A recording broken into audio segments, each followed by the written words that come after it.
Praise the lord. ఈరోజు దేవుని వాగ్దానం రోమీయులకు రాసిన పత్రిక 12వ అధ్యాయము 12వ వచనము.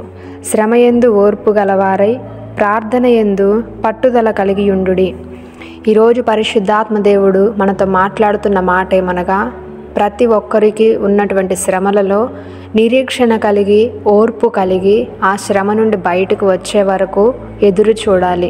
ప్రార్థించిన వెంటనే జవాబు రావాలి అని మనం ఎప్పుడు ఆశపడకూడదు. కొన్నిటికి ప్రార్థించిన వెంటనే జవాబు వస్తుంది, కొన్నిటికి ఆలస్యం అవుతుంది. ఆ తగిన సమయం వచ్చే వరకు కూడా ఆ ప్రార్థనలో మనము పట్టుదల కలిగి దేవుని సన్నిధిలో మనము ఎదురు చూడాలి. ఇటువంటి ఓర్పు కలిగి ప్రార్థన పట్టుదల కలిగి మనం ఎప్పుడు బలపడతాము, ఎప్పుడు బాగా బలంగా మనం జీవించగలుగుతాము అని అంటే, మనకున్న శ్రమ విషయంలో, ఆ బంధకము విషయంలో దేవుని యొద్ద నుండి ఒక వాగ్దానం పొందుకోవాలి. ప్రభువా, ఈ వాగ్దానము నాలో నెరవేర్చు అని. ఆ వాగ్దానము నెరవేరే వరకు ఓర్పు కలిగి ఆ వాగ్దానము చేత పట్టుకొని పట్టుదల కలిగి ప్రార్థించాలి.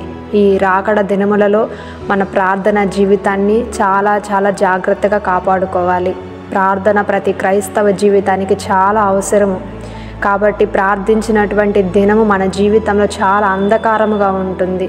ప్రతి ఒక్కరూ కూడా ప్రార్థన నిర్లక్ష్యం చేయకుండా ప్రార్థనలో పట్టుదల ఉండాలి. అది నెరవేరే వరకు, ఆ వాగ్దానము దేవుని యొద్ద నుండి నెరవేరే వరకు మనం ఎదురు చూస్తూ జీవించినట్లయితే ఆ శ్రమ నుండి మనం బయటకు రాగలుగుతాము.